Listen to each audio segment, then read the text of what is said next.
శుక్లాంబరధరం విష్ణుం శశివర్ణం చతుర్భుజం ప్రసన్నవదనం ధ్యాయేత్ సర్వవిఘ్నోపశాంతయే.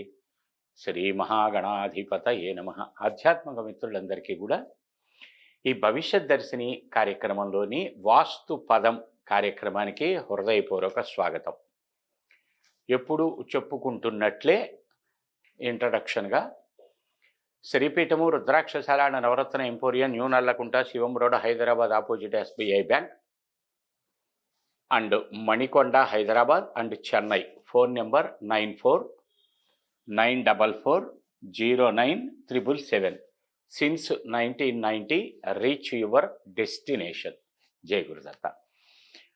ఆధ్యాత్మిక మిత్రులరా, ఈరోజు కార్యక్రమంలో క్రితం ఎపిసోడ్లో అవర్గు ఆకా చాట తాప యశ, ఆ కా చా టా తా పా యా శ అని అక్షరముల పేర్లను 8 భాగములుగా విభజించి ఏ ఏ ప్రథమాక్షరములు వస్తాయో వాళ్ళకి ఏ దిక్కులో సింహద్వారం ఉపయోగపడుతుంది అనే విషయం గురించి తెలుసుకుంటున్నాం. నిన్నటి ఎపిసోడ్లో అవర్గు గురించి తెలుసుకున్నాం. ఆ నుంచి అహా వరకు మొదట అక్షరము ఏదొస్తుందో అది వాళ్ళకి ఉపయోగపడేటువంటిదిగా. ఈరోజు కవర్గు. ఇందులో 5 అక్షరాలు ఉంటాయి. కాఖ గాఘ ఇన్య. కాఖ గాఘ ఇణి. దీన్ని కవర్గ్ అంటారు. అంటే కమలాకర్, కామేశ్వర్, కమలలక్ష్మి, కరుణ, కామేశ్వరి, ఘనశ్యాము, ఖగపతి, జ్ఞానేశ్వర్, జ్ఞానప్రసూనాంబ ఇత్యాది పేర్లు. వీటిల్లో ఐత్వ, ఔత్వ, ఓత్వములు గనక వస్తే కవర్గ కిందే భావించాలి. కకార, గకార, కఖ గగ ఇన్య అనుకున్నాం కదా, అవి. వీళ్ళకి ఏ దిక్కులు ఉపయోగాన్ని ఇస్తాయి, ఏ దిక్కులు ఇబ్బందిని ఇస్తాయి అనబడేటువంటి విషయం గురించి. ఇక్కడ కవర్గు వారికి తూర్పు స్వక్షేత్రం అవుతుంది. స్వక్షేత్రమందు గృహ నిర్మాణం పనికిరాదు. అంటే నిర్మాణం కాదు, సింహద్వారం పనికిరాదు. పశ్చిమ సింహద్వారం పెడితే తూర్పు గృహం అవుతుంది, అది కాదు. తూర్పు సింహద్వారం ఫస్ట్లో చెప్పుకున్నాం. సింహద్వారాన్ని దేన్ని సింహద్వారం అనాలి? చాలామంది అడుగుతూ ఉంటారు, ఏమంటే మేము ఫలానా దిక్కుగా లోపలికి వెళ్తున్నాము అని. మనం లోపలికి వెళ్ళేటప్పుడు ఏ దిక్కుని చూస్తామో ఆ దిక్కుకు సంబంధించిన గృహం. ఉదాహరణకి తూర్పు సింహద్వారం పెట్టాము, మనం లోపలికి ఎట్లా వెళ్తాం? పశ్చిమానికి వెళ్తాం. అంటే అది పశ్చిమ గృహం. పడమట గృహం తూర్పు సింహద్వారం.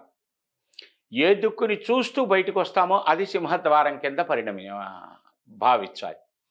తూర్పును చూస్తూ బయటకు వచ్చేటప్పుడు తూర్పు సింహద్వారం, ఉత్తరం నుంచి బయటకు వచ్చేటప్పుడు ఉత్తర సింహద్వారం, దక్షిణం నుంచి బయటకు వచ్చేటప్పుడు దక్షిణ సింహద్వారం, పశ్చిమం నుంచి బయటకు వచ్చేటప్పుడు పశ్చిమ సింహద్వారం. తూర్పు నుంచి లోపలికి వెళ్ళేటప్పుడు తూర్పు వస్తే తూర్పు సింహద్వారం, ఉత్తరం వస్తే ఉత్తర సింహద్వారం, దక్షిణం వస్తే దక్షిణ సింహద్వారం, లోపలికి వెళ్ళేటప్పుడు పడమట కనిపిస్తే పడమట సింహద్వారం, పడమట గృహం.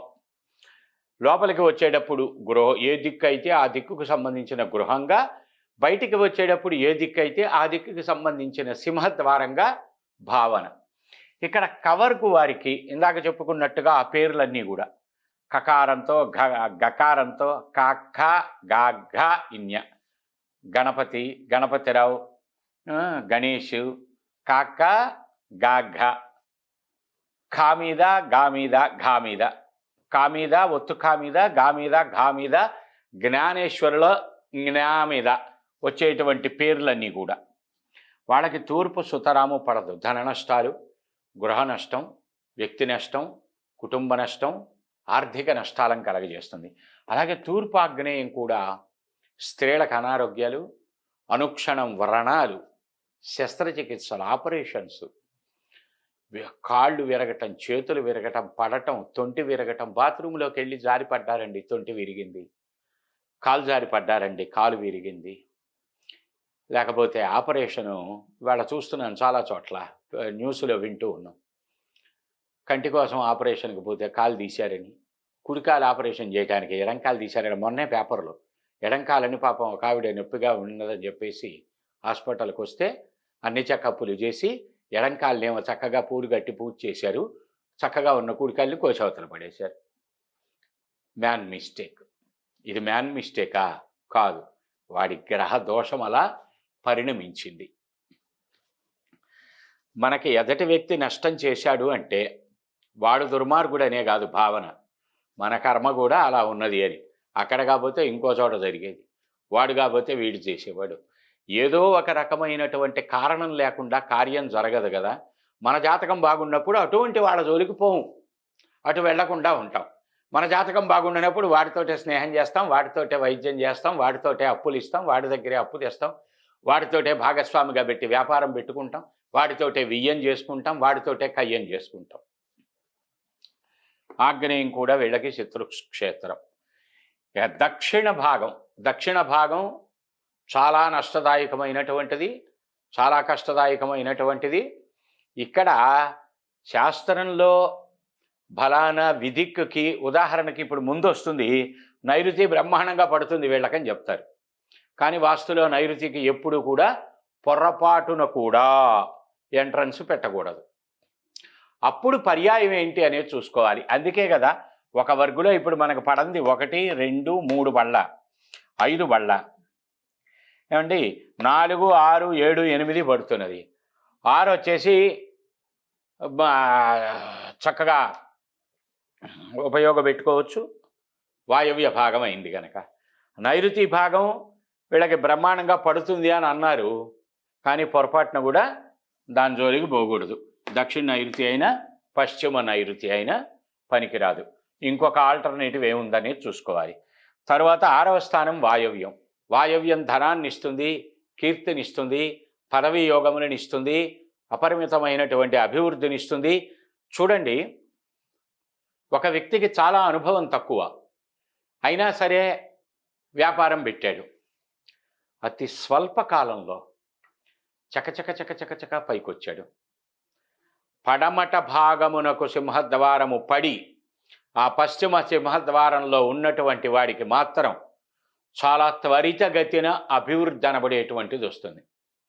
అలాగే బ్రహ్మాండ వంటి అభివృద్ధిలో ఉన్నాడు. కొత్త వ్యాపారం మొదలుపెట్టాడు, అది గతంలో చేసి ఉన్నటువంటిదే, వాడికి ఉపయోగపడినటువంటిదే. కానీ ఆ వ్యాపారం వాడికి సూట్ అవ్వలా. వాడు పోయి తూర్పు సింహద్వారం గల దాంట్లోనో తూర్పు ఆగ్నేయం గల సింహద్వారంలోనో కవర్గ్కి సంబంధించిన పేరు కలిగినటువంటి వాడై ఉన్నాడు. గ్రాడ్యువల్గా పతనం, టక టక టక టక టక టక స్టెప్స్ కిందకి దిగిపోవటం. వీడు ఎలా పైకి వచ్చాడో వాడు అలా కిందకు వస్తాడు, చూస్తూ ఉన్నాం. అది వాడి తెలివితేటల లోపమా? కాదు. పోనీ వాడికి అనుభవం లేని వ్యాపారమా? కాదు. తెలివితేటలు కలిగిన వాడే, అనుభవం ఉన్నవాడే, గతంలో ఆ వ్యాపారాలు చేసి లాభదాయకమైన ఫలితాలు పొందినవాడే. ఇవి రియల్ ఎస్టేట్ దాంట్లో తొందరగా కనిపిస్తాయి. తెలంగాణ విభజన జరిగి ఆంధ్ర రాజధాని ఏదో నూజివీడులో అవుతుంది అని టాక్స్ వచ్చినాయి. ఫస్ట్ ఎగ్జాంపుల్ చెప్తున్నా. చక చక చక చక చక టపటపటపటప అక్కడ కొనేసుకున్నారు. నూజివీడు కాదు ఒంగోలు అన్నారు. వీడు 5 6 కోట్లు ఖర్చు పెట్టి కొన్నది ఇప్పుడు ₹1 అంటే కొంటున్న దిక్కు లేదు. అది గ్రాడ్యువల్గా పతనం. అలా ఆ తర్వాత ఒంగోలు అన్నారు, ఒంగోలులో కొన్నారు, నష్టపోయారు. వైజాగ్ అన్నారు, వైజాగ్లో కొన్నారు, నష్టపోయారు. చివరికి అమరావతి అనేసరికి గబగబ కొన్నారు. ఇప్పుడు ఎటుగాని పరిస్థితిలో కొట్టుమిట్టాడుతున్నారు. మన జాతకం మన ఒక్కళ్ళకి బాగుంటే సరిపోదు. దాన్నే స్థలాభోగం స్థిలాభోగం అంటారు. ఇది రామాయణంలో మూలంలో అయితే ఎక్కడా లేదు. కానీ ఇప్పుడు చెప్పే ఉపమానం ఇంకా ఎవరెవరో రాసిన రామాయణాల్లో ఉందో, లేకపోతే కవుల కల్పనో, ఏదైనా మనకు ఉపయోగపడి కొద్దిగా ఆలోచింపచేసేటువంటి విషయమే గనక అది తప్పైనా ఒప్పైనా మనం వినొచ్చు, ఆచరించవచ్చు. శ్రీరామచంద్రమూర్తి పంచవటి ప్రాంతంలో ఉన్నప్పుడు కొద్దిగా ఇసుక మూట కట్టించాడట. అలాగే దండకారణ్యంలో ఈ కరదూషణాది త్రిశిర కరదూషణాది రాక్షసుల వధించినటువంటి సమయంలో అక్కడ ఉన్నటువంటి ఇసుక కొద్దిగా మూట కట్టించాట. సరే, రామరావణ యుద్ధం అయిపోయింది, సీతమ్మ తల్లిని తీసుకొచ్చారు, ఆ రాజ్య పరిపాలన, రాజ్య పట్టాభిషేకం జరుగుతుంది. ఆ జరుగుతుండగా అందరినీ సన్మానిస్తూ ఈ ఖరదూషణాదులు నివసించినటువంటి ప్రదేశంలో ఉన్న మట్టి కింద పోసి దాని మీద లక్ష్మణుడిని నుంచుని మాట్లాడమన్నట్టు. వెంటనే లక్ష్మణుడు, రాముడు దేవుడా అది ఇదని అవాకులు చవాకులు తప్పుగా దూషణగా మాట్లాడాడు. సభాసదులంతా కూడా ఆశ్చర్యపోయాట. రామో బహిప్రాణో లక్ష్మణ అని. రాముడి యొక్క బహిప్రాణో లక్ష్మణుడు. లక్ష్మణుడు రాముడిని అంటాడా? ఎగ్జాంపుల్ చెప్పారు పెద్దలు. అంటే అంత గొప్ప వాళ్ళకు కూడా అలా చేస్తే మనబోంట్ల సామాన్యులకు ఇంకెంత ప్రభావితం చేస్తుంది అన్న అంతరార్థం అందులో దాగున్నది. కానీ ఇది నిజంగా రామాయణంలో జరిగిన ఘట్టం మాత్రం కాదు, మూలంలో ఎక్కడా లేదు. అంటే మూలంలో ఎక్కడా లేదండి, ఏదో ఒక మూలం ఉందేమో, మీరు చదవలేదేమో అంటే నేను చదివినంత వరకు నాకు ఎక్కడా వినలా.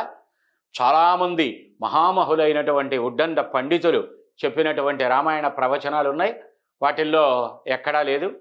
సామవేదం షణ్ముఖ శర్మ గారు చెప్పినటువంటిది అద్భుతమైన రామాయణం ఉంది.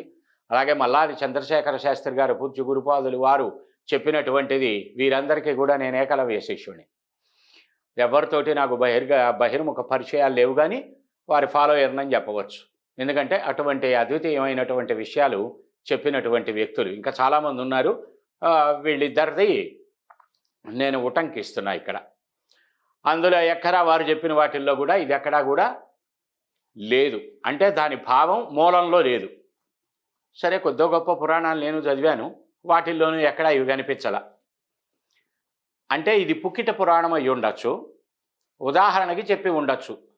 ప్రమాదోధీమతామపి అనే పెద్దలకు కూడా ఒక్కొక్క సమయంలో ప్రమాదం అనబడేటువంటిది మాట రూపంలోనో చేత రూపంలోనో గబిక్కిన అలవోకగా చెప్పేటప్పుడు వాక్య రూపంలోనో వస్తుంది. మనం ఈ చెప్పింది మొత్తం వదిలేస్తాం, ఆ ఒక్కటి పట్టుకొని చాలా గొప్ప పండితుల వలె ఆయన ఆ మొక్క చెప్పాడు ఆయనకేమొచ్చో అది తప్పు కదా అంట. ప్రమాదో ధీరతామపి, ఎంత పెద్ద ధీరుడికైనా ఒక్కొక్క సందర్భంలో తప్పటడుగు పడుతుంది కనుక దాన్ని పరిగణలోకి తీసుకోవక్కర్లా. ఆ పెద్దలు మళ్ళీ సరి చేసుకుంటారు, మళ్ళీ వెంటనే చెప్తారు, అది కూడా వినండి. తరువాత వెంటనే సభాసదులంతా కూడా ఆశ్చర్యపోయారట, ఇదేమిటి అని. మళ్ళీ ఇక్కడ ఈ పంచవటి ప్రాంతంలో అగస్త్య మహర్షి మొదలైనటువంటి మహానుభావులు నివసించిన తపోభూముల్లో ఉన్నటువంటి మట్టి పోసి అక్కడ నిలబడి మాట్లాడమంటే వెంటనే వరలో నుంచి కత్తి తీసి సాక్షాత్తు నా ప్రాణమైన సాక్షాత్తు శ్రీమన్నారాయణుడైన ఆదిపురుషుడైన ఆదిదేవుడైన భగవానుణ్ణి నేను నిందించాను కనుక నాకు మరణశిక్ష ఇంతకన్నా చిన్నదే అవుతుంది అన్నాడు. వెంటనే రాముడు వారిచ్చి మళ్ళీ సభాసదులందరూ ఆశ్చర్యపోయారు. అప్పుడు సభాసదులకి రాముడు చెప్పినట్లుగా ఓ పుక్కిట వాక్యం. ఇది కరదూషణాది మొదలైన రాక్షసులు నివసించిన ప్రదేశం, అందుకని దుర్మార్గపరమైనటువంటి ప్రదేశం కనుక అది ఆ స్థానానికి ఆ అలవాట్లే వచ్చి ఏ ఇంట్లో ఉన్న చిలక ఆ పలుకులే పలుకుతుంది కదా. మండనమిశ్వరుడి గృహం ముందు చిలక ఉండేదట. శంకరాచార్య స్వామి వారి కాలం. మండనమిశ్వరుడి పండితుడు, మహాపండితుడు ఆయన, సాక్షాత్తు బ్రహ్మే మండనమిశ్వరుడిగా శారదాంబే ఆయన యొక్క భార్యగా వచ్చింది అని చెప్తారు. కనుక మండనమిశ్వరుడి ఇల్లు ఎక్కడ అంటే ఎవరి ఇంటి ముందు చిలుకలు వేదం వల్లిస్తుంటాయో అదేనయ్యా మండనమిశ్వరుడి ఇల్లు అన్నారట. అదే కసాయివాడి ఇంటి ముందు చిలకకి నేర్పండి, కత్తితి ఎత్తు నరుకు నరుకు కొయ్ కొయ్ అంటుంది. ఎందుకని అది విన్నది ఈ చిలకలు ఇవి విన్నాయి. ఏ వాడ చిలక ఆ పలుకు పలుకుతుంది అంటానికి కారణం అది. మన పిల్లలు కూడా సాంప్రదాయబద్ధమైనటువంటి వాక్యములు పలకాలి అంటే మనం అలా ఉండాలి. సాంప్రదాయ విరుద్ధమైన వాక్యాలు వాళ్ళు మాట్లాడుతున్నారు అంటే మన ఇంట్లో అవి నడుస్తున్నాయి అని అర్థం. అవే వాళ్ళు వింటున్నారు, అవే నేర్పుతున్నారు. శిశువులుగా ఉండి బిడ్డలుగా పసిగురుడ్లుగా గర్భంలో ఉన్నప్పటి నుంచే వాళ్ళకి ప్రజ్ఞ ఉంటుంది, అన్నీ వింటూ ఉంటారు. అయితే మాటలు వచ్చే వరకు బయటికి రావు, మాటలు వచ్చాక ఈ ఆలోచనలు సందర్భోచితంగా బయటకు వస్తూ ఉంటాయి. అదే కదా పరీక్షిత్ కథ మనకి తెలిసినటువంటిది, ఉత్తరాభిమన్యులు పరీక్షిత్తు గర్భం కథ ఇదంతా కూడా. కనుక ఆ స్థలం అటువంటిది. ఇక్కడ మహర్షులు తపోభూమి, ఇది యజ్ఞభూమి, అందువల్ల ఇక్కడ సాత్విక గుణాలు ఏర్పడ్డాయి అని చెప్పినట్లుగా ఒక పుక్కిట పురాణం. అయితే రాముడు వాస్తు చూడలేదా అండి అంటే రామాయణంలో కావలసిన చోట వాస్తు ఇది వస్తుంది.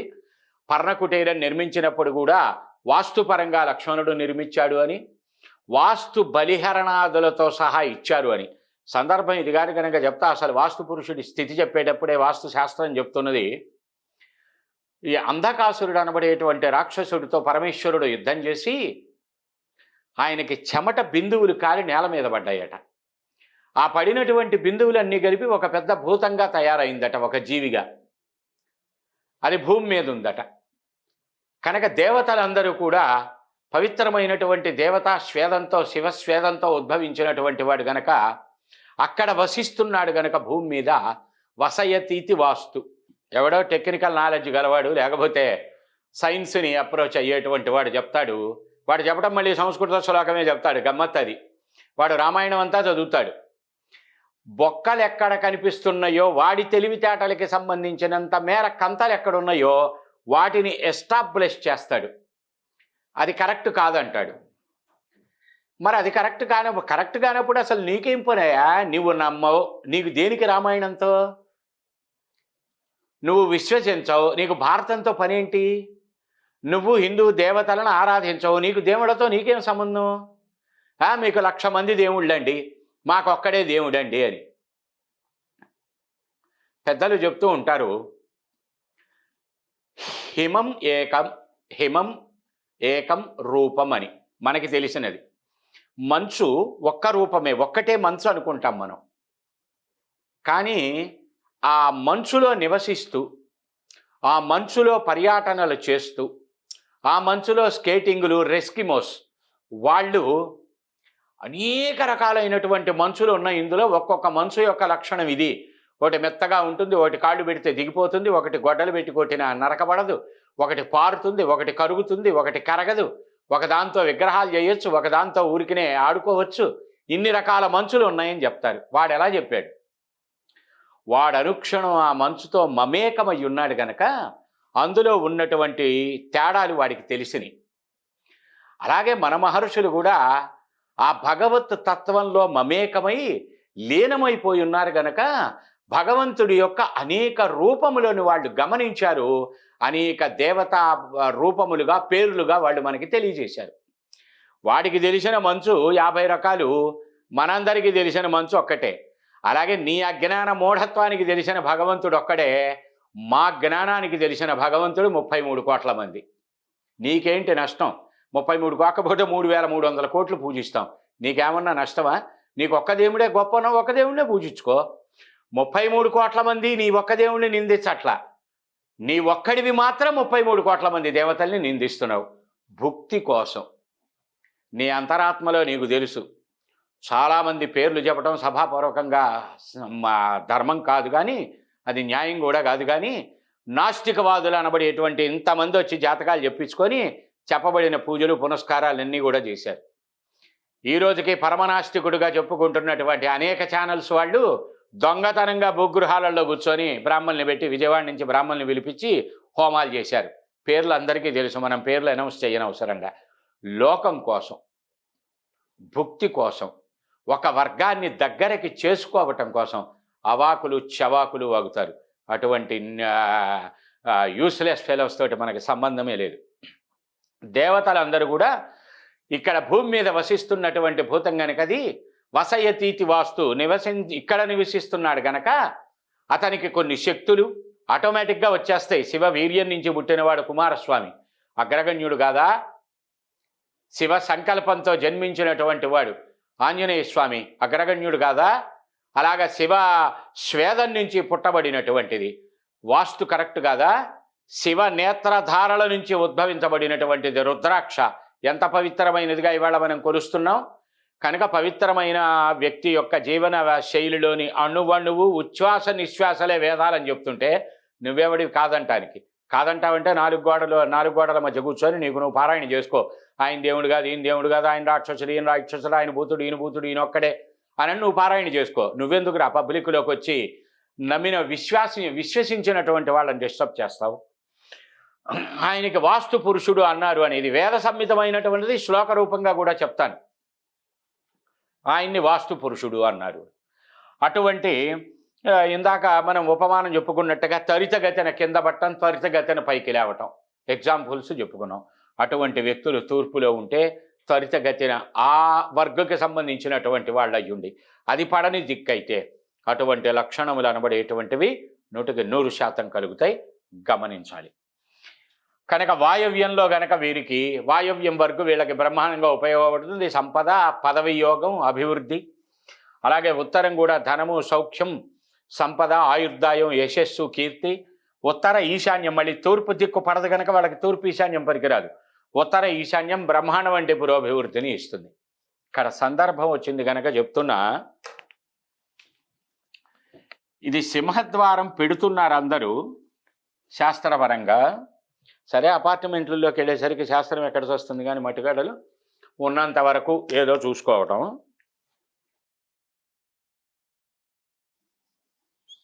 ఇది అనుకోండి, ఇది తూర్పు. తూర్పు అన్నప్పుడు ఇది ఈశాన్యం, ఇది ఆగ్నేయం. ఇది ఉత్తరం, ఇది ఈశాన్యం, నార్త్. ఇది సౌత్, ఇది వెస్ట్ అనుకోండి.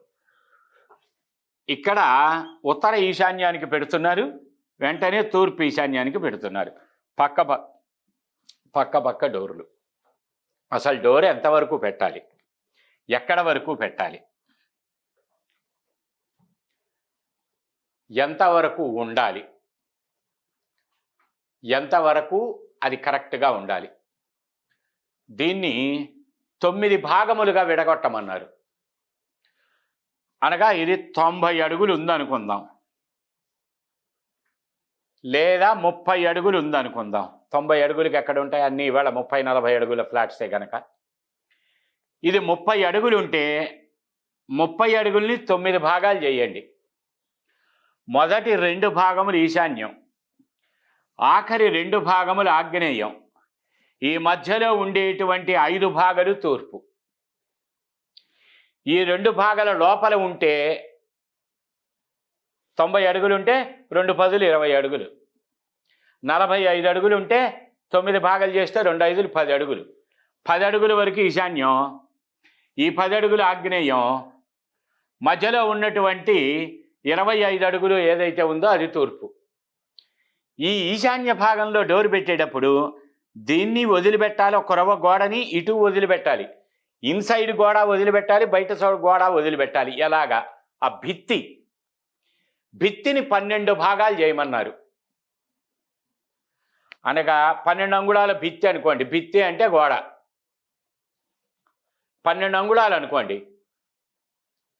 7 అంగుళాలు లోపలికి వదిలి 5 అంగుళాలు బయటికి వదిలి మధ్యలో పెట్టాలి. ఈ గోడ అంచుకు పెడుతున్నారు చూడండి, గోడ అంచుకు పెట్టడం జరుగుతుంది. అది చాలా దోషభూయిష్టమైనటువంటిది. ఆ సిస్టమే దర్వాజా సిస్టమ్. మామూలుగా ఇలాగ చూస్తాం, అపార్ట్మెంట్ల దగ్గరికి వచ్చేసరికి ఎత్తుపల్లాలు రాకుండా ఉంటాయని ఇలా స్క్వేర్లో ఉంటుంది కనుక బారుగా ఈ గోడని ఆనుకునే డోరు పెట్టడం జరుగుతుంది. మన వాళ్ళు పిచ్చి వాళ్ళై గడపలు పెట్టాల. గడపలు దేనికి పెట్టారు? ఇళ్ళకి. ఇలా వదిలిపెట్టరేమో అని గడప పెట్టారు. ఆ గడప బయట వైపుకి గడప వచ్చి గడప లోపల వైపుకి ద్వారం రావాలి. గడప బయట వైపుకి వచ్చి గడప లోపల వైపుకి ద్వారం రావాలి. ఇవాళ అయితే అసలు గడపలే లేకుండా పోతున్నాయి. డైరెక్ట్గా నేలబారుగా ఫ్లెక్స్ డోర్స్ పెట్టేస్తున్నారు. దిక్కు లేని కొంప అని మనకు ఒక తిట్టు ఉన్నది, దాన్ని తిట్టుగా భావిస్తాం. ఇది 100% వాస్తు. మనకి చెప్పబడినటువంటి సామెతల్లో అనేకం ఉన్నాయి వాస్తు. సరదాగా నవ్వుతూ చెప్పేటువంటి వాస్తు సామెత ఒకటి ఉన్నది, ఇల్లు ఎరకటం ఆలి మరకటం అని. ఇల్లు బాగా ఇరుగ్గా ఉంటే మంచిదట, ఆలి కోతిలాగా ఉంటే మంచిదట. ఆలి మరకటంలాగా ఉంటే మంచిదేమిటి? సౌందర్యం ఎందుకు ఉండద్దు? రక్షణ వ్యవస్థ కరువు అవుతుంది కనుక సౌందర్యారాధకులు ఎక్కువ ఉన్నారు కనుక ఇవాళ మనకి ప్రపంచంలో ఆ సౌందర్యాన్ని ఎక్కడ ఎత్తుకుపోతారో, ఎక్కడ తాగేస్తారో, ఎక్కడ మింగేస్తారో అని భయంతో ఇది చెప్పారు. ఇల్లు ఇరగ్గా ఉంటే ఇల్లు ఇరకటం. మనం కూర్చుంటానికే చోట్లేదు అనుకోండి, ఏదో చుట్టం చూపుగా హైదరాబాదు, తర్వాత అసెంబ్లీ, లేకపోతే ఎన్టీఆర్ పార్కు, అవి ఇవి చూడటానికని బంధువులు వచ్చి మన ఇంట్లో తిష్ట వేసి కూర్చొని లగేజీ ఇక్కడ పడేసి ఇక్కడ తిని అక్కడికి పోయి తిరిగి రావటానికి ఎక్కువ అవకాశాలు ఉంటాయి. ఒక 4 బంధువులు ఇంటికి వచ్చి 2 రోజులు ఉండవలసిన పరిస్థితులు వస్తే కష్టం అయిపోతుంది. ఉండలేరు గనక, అవకాశం లేదు గనక రారు. అందుకని ఇల్లు ఇరుగ్గా ఉండాలి. ఆలి మరకటంలాగా ఉండాలి అన్నారు. అదేనా సామెత? కాదు, అది సరదాగా పుట్టించిన జోకు. అసలు సామెత ఏమిటి? ఇల్లు ఇరు కవాటం, ఆలి మరు కవాటం. కవాటం అంటే సింహద్వారం, తలుపులు. ఇంటికి ప్రధానమైనటువంటి ద్వారం. గృహస్థాశ్రమానికి ఇంకొక ప్రధానమైన ద్వారం ఏమిటి అంటే భార్య. ఇల్లు ఇరు కవాటం, ఆలి మరు కవాటం. అదే అసలు సామెత.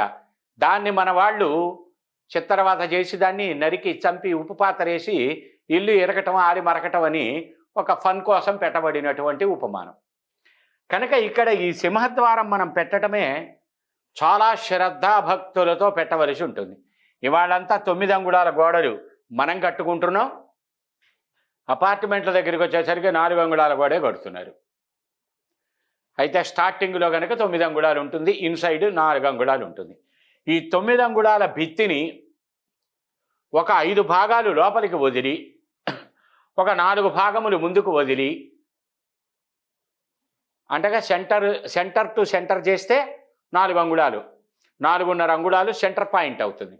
ఈ ముందు 4 అంగుళాలు వదిలిపెట్టేసి ఆ తరువాత పెట్టుకొనవలసి ఉంటుంది కొలతల ప్రకారం. అది కరెక్ట్ సింహద్వారం. ఈ పక్క పెట్టేటప్పుడు ఆ నుంచి ఈ ఒక్క పిల్లర్ వస్తుంది కార్నర్లో. ఈ పిల్లర్ కానించి ఇక్కడ, ఈ పిల్లర్ కానించి ఇక్కడ 2 డోర్లు పెడతారు. ఆ డోర్ వస్తే ఇది మూసుకుపోతుంది, ఈ డోర్ వస్తే అది మూసుకుపోతుంది. అలా పెట్టరాదు. డోరుకు డోరు ఆనుకోకుండా ఉన్నంత మేర విశాలం ఉంటే పెట్టాలి, లేకపోతే పెట్టకూడదు. కొన్ని రాసుల వాళ్ళు ఉత్తర తూర్పు సింహద్వారాలు కనుక పెట్టారంటే, అంటే ఇటు తూర్పు ఈశాన్యం ఉత్తర ఈశాన్యం పక్కన పెట్టారంటే కొంపలంటుకుపోయే హీరోషిమా నాగసాకి మీద వేసిన అణుబాంబుతో సమానం అలా పెడితే. అవి ఏ రాసుల వాళ్ళకనేది ముందు ఆ రాసుల గురించి చెప్పుకునేటప్పుడు వస్తుంది. ఇలా మీ యొక్క నక్షత్ర ప్రకారం, పేర్ల ప్రకారం, నామాక్షరముల ప్రకారం ఏదైతే వస్తుందో అక్కడ సరైనటువంటి పండితుడైనటువంటి సరైన గణిత సంబంధమైన విధానం తెలిసి ఉన్న సిద్ధాంతుల్ని సంప్రదించండి. మీకు దగ్గరలో ఎక్కడుంటే మంచి అనుభవం కలిగినటువంటి వారిని సంప్రదించి చక్కటి నిర్మాణాత్మకమైనటువంటి ప్రణాళికలు వేసుకోండి. ఇల్లు అనబడేటువంటిది బిడ్డ తరాన ఉండేటువంటిది. చెప్పులోని రాయి, చెవిలోని జోరీగా, కంటిలోని నలుసు, చెప్పులోని ముళ్ళు, ఇంటిలోని పోరు, ఇంతింత కాదయా విశ్వదాభిరామ వినురవేమ అని. ఇంటికి రాగానే మనస్సు ప్రశాంతంగా ఉండాలి, నిర్మలంగా ఉండాలి. కూర్చున్న కాసేపు ఆనందదాయకమైన ఫలితాలు ఆ ఇంట్లో ఉండాలి. రోగబాధలు, శత్రుబాధలు, రుణబాధలు లేకుండా ఉండాలి. ప్రధానమైనటువంటిది దీపారాధన, నిత్యపూజ ఇంట్లో ఉండాలి. ఏ ఇంట్లో నిత్య పూజారాధన ఉంటుందో ఆ ఇంట్లో దేవతలు ఉన్నట్టు, ఏ ఇంట్లో అయితే ఫోటోలు మాత్రమే ఉండి పూజా పునస్కారాలు ఉండవో మానవ రూపంలో ఉన్నటువంటి దయ్యములు ఆ గృహంలో ఉన్నట్టు. నేను చెప్పలేదు, పురాణ కర్తలు చెప్పారు. కనుక మన ఇంట్లోకి దయ్యం ఉండాలా, దైవం ఉండాలా, ball is in your court, take your own decision. ఈ రకముగా మార్చుకుని సత్ఫలితాలు పొందండి. ఇంకా ఏమైనా అనుమానాలు నివృత్తి చేసుకోనదలిచినటువంటి వారు ఈ 9444097777 కాల్ చేయండి, అపాయింట్మెంట్ తీసుకోండి. New Nallakunta, Shivam road, Hyderabad, opposite SBI bank, శ్రీపీఠము రుద్రాక్షశాల నవరత్న ఎంపోరియం. జై గురుదత్త.